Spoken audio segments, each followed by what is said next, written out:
Hello fellow nerds and welcome to today's video. And today I want to talk about something called development hell. You've probably heard the term before. It's not unique to the video game industry but has unfortunately become a fairly integral part of it over the years. Now the term is fairly self-descriptive, but to give you a brief overview of what the term means, it is when a game is announced and then gets stuck in development for occasionally years. And today I want to talk about some examples of this, where a game got stuck in development and you basically hear nothing about it, maybe the odd trailer, the odd bit of morsel of information at E3, but that's it. Before we get into that though, if you could give this video a like, or better yet, if you like what you're seeing, give me a subscribe. That would be fantastic. It really helps with the algorithm. I'm still quite a new channel and I'm trying to grow, so thank you so much for watching, and from there, let's get into it. And the games I'm going to talk about today are available. They have been released. Well, I don't know if they're still available actually, but they've been released, and at one point you were able to buy them. Now, I was going to say fortunately they were saved from development hell, but honestly I'm not too sure everyone would agree with me on that. Some of them were not great. Now, I am going to mention another game that hasn't actually come out yet. It's still there. It's still stuck. Now, that is a slightly different issue, but related, and I want to get to that later in the video. But first, I want to go through some famous examples of games that were stuck for many years in development hell, but were finally eventually released. And let's go through some of the reasons why they were there in the first place. So, without further ado, let's jump to the first one. Okay, a fairly famous example, The Last Guardian. Now, this game was from the makers of Ico and Shadow of the Colossus, so there was a lot of hype around this, and it was announced all the way back in 2007. It changed development to the PS4 somewhere around 2012. It was originally going to be a PS3 title, and unfortunately this set the development back quite a lot. Now, there were also several high-level departures from the company during this time, including the director of the company, which again meant it was plagued with issues, mismanagement, and frankly just directionless leadership as well. Now, the game was eventually released in 2016, finally, to quite a lot of hype, and many agreed it showed its age. The controls were clunky, the camera was awful, patches were eventually released that helped this, but it still felt like a game that was 5 years old, frankly. And that's probably because the game took 10 years to make. Well, 9 I suppose, but 10 in general. It was a good game though, most people agreed it was a very good game. It was just dated by the time it came out on release day, unfortunately. But that's The Last Guardian. Let's move on to a slightly more well-known example, I think. Doom 2016 specifically, formerly known as Doom 4, announced all the way back in 2007, and it was originally going to be a more action-packed cinematic experience, close to Call of Duty. Remember, this was the same time that Call of Duty 4 Modern Warfare came out. Everyone was chasing down that trend. Again, suffered from mismanagement and a lack of direction. They started over completely in 2011, throwing 4 years of work down the toilet. After that hard reset, they actually did finally release the game 5 years later as simply Doom. And I think everyone's pretty grateful that they did. It was an amazing game. It did not feel dated at all, despite the fact that it took nearly 9 years to come out. But they did get it eventually, and I think everyone's pretty grateful that they did. You're seeing a pattern here develop, though, about mismanagement at the top end. Normally, sort of, as I say, directionless leadership, executive meddling. But let's move to a game that suffered from a slightly different issue that slowed it down. Noire also had quite a long development cycle of 7 years. Not quite as long as the other two, but still unnecessary. But the game was massively ambitious for its time. First announced all the way back in 2004. Now, anyone who's played LA Noire knows how that, for 2004, this would have been a hell of a game. And that was mostly due to its use of motion scan, which was a new technology to scan the actors' faces so that you could judge their facial expressions in-game to tell if they were lying or not. Honestly, this ended up just being kind of creepy, and it ended up sitting right smack bang in the middle of the uncanny valley. I'll put some footage on screen while I'm saying this, and you can kind of see what I mean. It's good, particularly for the time when it was finally released in 2011, but it was unsettling, I think, to say the least. But yeah, the game was actually picked up by Rockstar in 2006. There was a debut trailer in 2010, 2 years after the game should have come out, and then finally in May 2011, after one more delay, the game actually came out to fairly good reviews. It was actually quite a good game. I really enjoy it, to be fair, despite the rather egregious examples of fake difficulty that I've ever seen in the game. That's actually, fake difficulty is a concept I'm going to do a video about at some point, so stick around for that one. But it was pretty good, if a little unsettling. Final Fantasy 15, or as it was originally known, Final Fantasy Versus 13. This began all the way back in 2006, and it was supposed to be a companion game to Final Fantasy 13, part of the overall Final Fantasy 13 Novella Crystallis series. And unfortunately, eventually, they realised there was so much different about this game that it was set in a different universe with completely different characters and completely different story and setting, that they made it its own title. However, unfortunately, it took them 6 years to do this. So they threw 6 years of work away. Man, some of these developers really love throwing years of work down the toilet, don't they?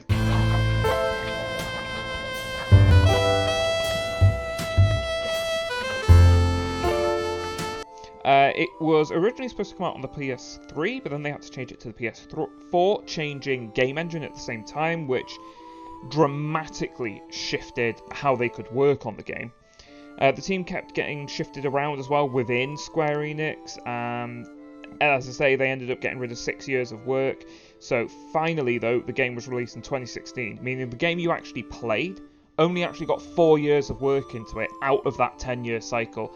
And you'll notice this is a pattern, actually. The same thing also happened with some of the other games I've mentioned, such as The Last Guardian and Doom, that they will actually take 10 years to develop, but unfortunately that doesn't really matter. With semantics here, it still took me 10 years to wait for this game, which I'm still not happy about. And this came out in 2016, and we have no word on Final Fantasy 16 yet. So come on, Square Enix, pull your finger out and let's actually start making these games a little bit quicker, because I don't think one Final Fantasy game a decade is really a good thing for the fans, you know? But let's move on now. So I want to talk about the concept I mentioned at the beginning of this video, vaporware. So specifically, I want to talk about this game. Okay, a sequel to the 2003 game Beyond Good and Evil, which was hugely critically acclaimed, but unfortunately poor selling. Now, this game was officially announced in 2007. I mean, why wouldn't there be a sequel to Beyond Good and Evil? It was a popular game, it was a bit of a cult classic by this point. Now, the only hints that this wasn't forgotten at all from Ubisoft's list of upcoming games was a leaked concept trailer in 2009 that honestly made the game look more like Assassin's Creed in space, which people weren't too happy with. Then, the next thing we heard was at 2017, at E3, 8 years after that leaked concept trailer, 10 years after the official announcement of the game, that the game was officially being announced again. But this time as a prequel, with a completely different cast of characters and a completely different concept.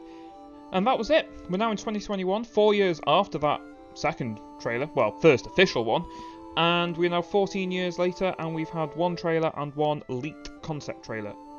This is a perfect example of vaporware, which is a concept that the game has been announced, it was never officially cancelled. But let's be honest, that original sequel to Beyond Good and Evil is never seeing the light of day.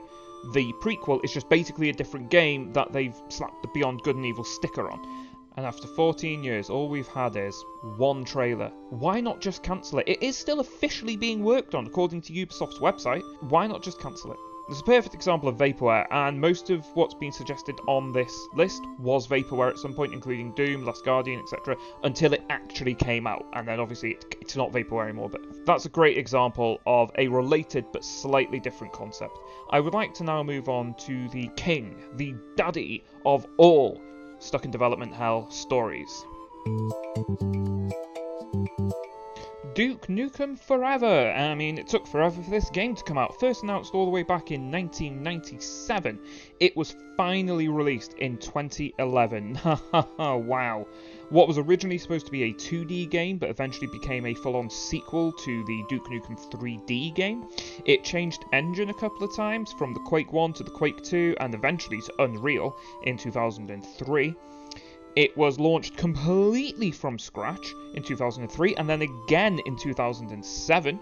2009, Take-Two, the publishers, actually sued 3D Realms, effectively for incompetence, because they hadn't actually finished the game yet, and it had been 12 years at this point.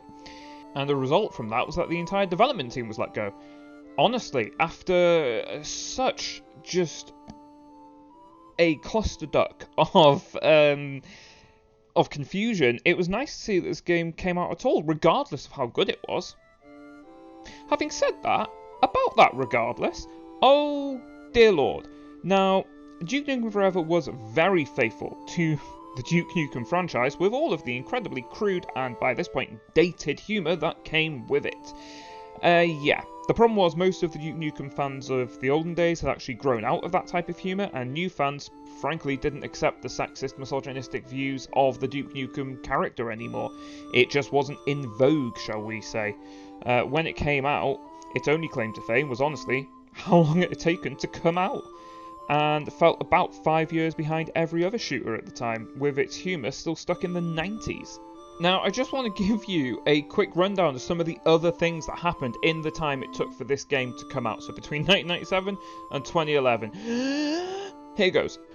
Final Fantasy VII, Final Fantasy VIII, Final Fantasy IX, Final Fantasy X, Final Fantasy X-2, Final Fantasy XI, the online one, Final Fantasy XII, and a number of other random Final Fantasy games, including a number of remakes for the Game Boy Advance series.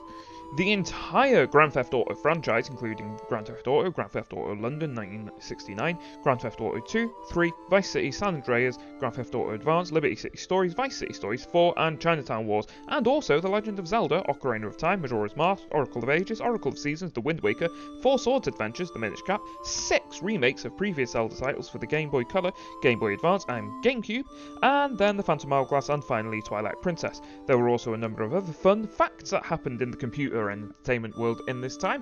In 1997, when the game was announced, the fastest internet connection was a measly, frankly, 33.6 kilobytes a second. On average, consumer internet connections were nearly 1,000 times faster than that in 2011. When Duke Nukem Forever was announced, the fastest processor available to consumers was a 233 MHz Pentium processor. In 2011, when the game finally was released, the best you could get was an Intel Core i7-3970X Extreme Edition, which was a 6-core 3.5 GHz. That's not bad by modern standards. So, yeah. Then let's move over to Apple rather than Intel, and in October of 2001, Apple announced the iPod, and a lot of people immediately dismissed it as a failure and a fad.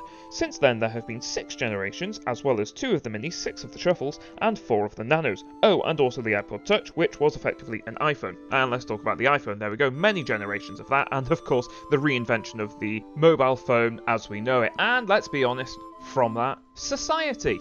So that's just a little bit of a taste of what happened between the announcement of this game and it finally being released. So, there we go. Those are some great examples, though, of development hell. Some reasons why they can get stuck there. I would actually like to do a bit of a deeper dive on this issue. If that's something people would like to see, then let me know. But for now, though, I think we'll leave it there. You get the general idea of development hell and the problems associated with it. And, you know, sometimes it does actually produce good games.